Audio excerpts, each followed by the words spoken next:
Ladies and gentlemen, there is a new sheriff in town, a new king of the light heavyweight division that may well carry enough intrigue with him to spark a real upsurge in interest in the division.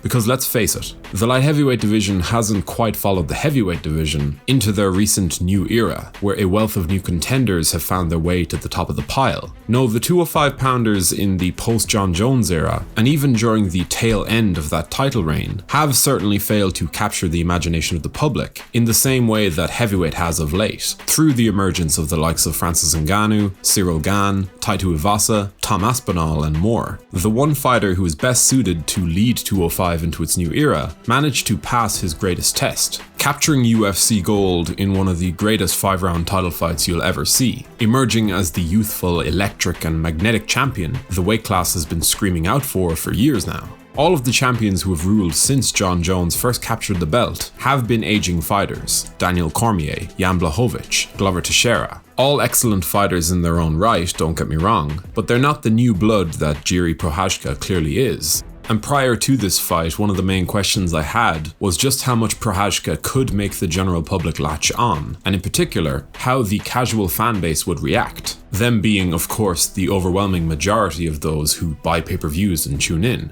Because I think coming into this bout, the hardcores were clearly on board, ready to accept Jiri Prochazka as one of the most promising wild men in the sport. But after a fight like that, it will certainly take a bit of time to get a read on exactly where Prochazka stands. He's not quite yet a pay-per-view draw, but I do believe that he's showing potential to be a member of that group of fan favourites, where the likes of Justin Gaethje, Tony Ferguson, Nick Diaz, and so on reside. Except for the fact that, and here's the real kicker, Jiri Prochazka, after Saturday night, is a UFC champion of the world. And though he was forced to overcome some extreme adversity to get to that point, that places him in a very exclusive category. We've seen many fighters over the years bringing different aesthetics, different forms of style and presence to their out-of-octagon reputation. Great fighters, good fighters, not so good fighters. It can often be funny to look back on this sport's history and note exactly what it is that sticks in the memory. Because when you do find a fighter that is truly unique in every facet of their being as a martial artist, and they're able to carve out great success in the cage, that for me is quite thrilling. Guys like Lyoto Machida, Anderson Silva, even Tony Ferguson to some extent. Those fighters that just seem like they're practicing exactly what they preach, something that is proven beyond any doubt by the results they achieve inside the cage, and the manner in which they go about achieving those results. They're almost like a callback to the long-held traditions of martial arts, modern-day ninjas and samurai who have taken our almost fairy tale-like notions of what a martial artist is, and applied their own unique flavor to them, competing with great success at the highest of levels. Jiri is very clearly the next in this bloodline, the next innovator who doesn't actually evolve the game through what they bring to the MMA meta or exploit within it, but stands alone in a category of their own due to the near impossible task of trying to replicate what it is that they do. And that fight with Glover Teixeira, man, Prochazka somehow managed to do his thing, that undeniably Prochazka-esque thing, sustain it over 5 rounds, and beat the champion of the world, not only through his ability to nullify Glover's greatest strengths, just enough to outlast him, but by somehow tapping the holder of the most submission victories in 205-pound history. And he did this in a crucial round he was losing, with just 30 seconds on the clock.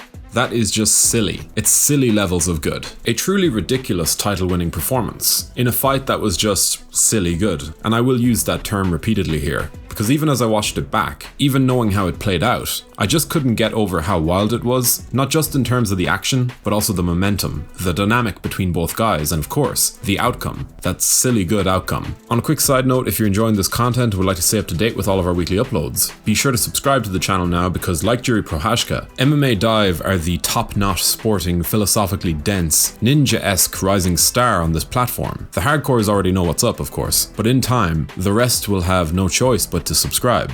We also have a Patreon account, so if you want to help in supporting the channel, you can find the link in the description.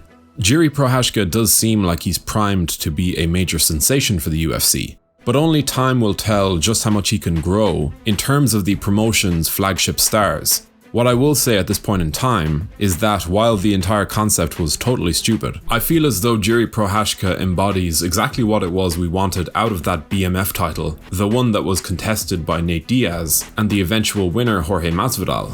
If we're talking about finding that balance or that sweet spot between carefree badassery and high-level results, could it be said that Jiri has now overtaken the likes of Justin Gaethje for that top spot? Guys like Charles Oliveira, Max Holloway, Hamzat, these guys do something similar, but it's not this. It's nothing to be compared with Jiri Prochazka's unique brand of chaos, how willingly he sets that tone, how it ends up totally absorbing the contest. Indeed, it is only 3 fights into his UFC account, but as the 205-pound champion of the world, riding an 11-fight streak of finishes, the 10 prior to his title shot all being knockouts, he has found his way to the top of the sport. And now, though the matchups that lie in front of him aren't exactly going to set the world alight in terms of major appeal, or at least to the casual fan base, I don't feel like Jiri necessarily needs marquee names in order to build off what he has acquired for himself. I would say that he of course needs to make some adjustments here and there, even if he has proven himself to be a remarkable quick thinker when it comes to his mid-fight adaptations. His grappling was also a lot better than expected, and his cardio has proven to be a major weapon when it comes to outlasting his opponents in a fight that is going his way. And by his way, I mean just pure chaos. Now, will that work on the likes of Magomed Ankalaev? Well, my early prediction would be no, but in that chaos that Jiri creates, anything can happen. And I think I always would be inclined to give Prochazka a good chance of winning any fight, based on his clear skill for making things chaotic. For now, with the potential for a matchup against Jan Blachowicz ahead of him, I'm just content to sit back and enjoy the ride, because win, lose or draw, one of the more interesting title reigns of the era has just begun. But what did you think of Jiri Prochazka's stunning victory over Glover Teixeira to capture UFC gold? And do you agree that this dude is just about the beest MRFer in the game today? Do let us know your opinions in the comment section below. We always love to hear from you guys. If you enjoyed this video, be sure to leave a like and a comment before subscribing to the channel so you can stay up to date with all of our latest uploads. Thank you for watching.